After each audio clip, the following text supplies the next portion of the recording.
Just days before Christmas, a quiet decision from the White House sparked a nationwide conversation about work, politics, and who really benefits when power shifts. In December 2025, President Donald Trump signed an executive order that added 2 extra paid federal holidays around Christmas. On paper, it looked simple.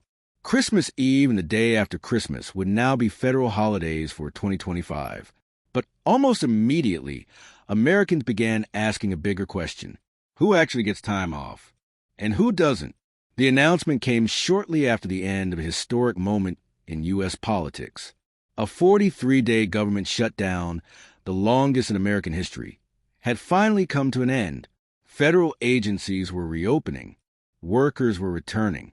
And just as things began to stabilize, the president made his move. Under the new order, all executive departments and federal agencies would close on Wednesday, December 24th, and Friday, December 26th, for federal workers. It meant a longer break at the height of the holiday season. For some, it felt like a gift. For others, it felt like a reminder of how uneven the system really is. In California alone, roughly 150,000 federal employees were affected by the decision. These workers, spread across agencies and departments, would now receive 2 extra paid days off. But the order came with a catch. Not every federal worker would be allowed to step away. The executive order made it clear that offices tied to national security, defense, or urgent public needs could remain open. Employees in those roles could be required to work on Christmas Eve, the day after Christmas, or both. If they did, existing federal rules would apply. Some might receive holiday pay. Others might earn time off later. The exact outcome depended on their role, their schedule, and their agency. In other words, even within the federal workforce, the break was not equal. Then there was a confusion around essential services. Many Americans assumed that if federal offices were closing, mail delivery would stop too. But that wasn't the case.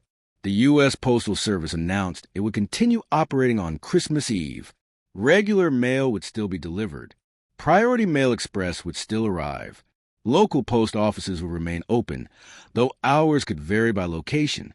By that point in the season, the Postal Service had already delivered more than 3 billion pieces of holiday mail. For postal workers, Christmas Eve wasn't a holiday. It was just another work day. Christmas Day, however, would be different. Post offices would close, and mail delivery would pause. Normal service would resume the following Friday. The situation was similar for other agencies. The Social Security Administration announced that most field offices would remain open on both Christmas Eve and the day after Christmas, operating on shortened hours. Phone lines would also be available, though for limited time. Only Christmas Day itself would be a full closure. The Internal Revenue Service followed a similar pattern. Offices would remain open on Christmas Eve and December 26, but customer service phone lines would be offline. Taxpayer assistance centers would be closed, even as internal staff continued working on mission-critical tasks. IT teams would remain on standby. Cases would still be processed. So while the headline said 2 new federal holidays, the reality on the ground was far more complicated. Some workers got time off. Some worked quietly behind the scenes. And some had no choice at all. As news of the executive order spread, reactions poured in. Supporters praised the move, calling it a long overdue recognition of federal workers who had endured shutdowns, political battles, and uncertainty. They pointed out that during Trump's first term, he had also given federal employees Christmas Eve off in both 2019 and 2020. To them, this was consistency, a gesture of appreciation. But critics saw something else. They questioned the timing. They questioned the optics. And they questioned whether the decision was more symbolic than practical. Some argued it was a political distraction designed to generate goodwill during a tense period in American politics. Others pointed out that millions of workers outside the federal system, including state employees, private sector workers, contractors, and gig workers, would see no benefit at all. In California, where cost of living pressures are already intense, many residents watched from the sidelines. State employees were not automatically included. Private businesses were free to decide their own schedules. For most workers, Christmas Eve and the day after Christmas will remain regular workdays. the divide became clear.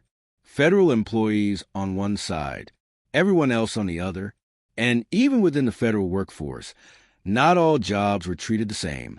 The executive order quietly exposed something deeper about how work, power, and policy intersect in the United States. A holiday on paper doesn't always mean rest in reality. For essential workers, holidays are often just dates on a calendar. For others, they become symbols of privilege, of recognition, or political theater.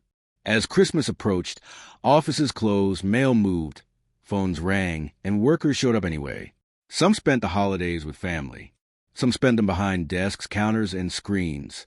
And some watched the news, wondering why time off still feels like a luxury instead of a guarantee. The decision added 2 days to the federal calendar. But it also reopened an old conversation. Not about Christmas, not about politics, but about who gets to rest and who never really does.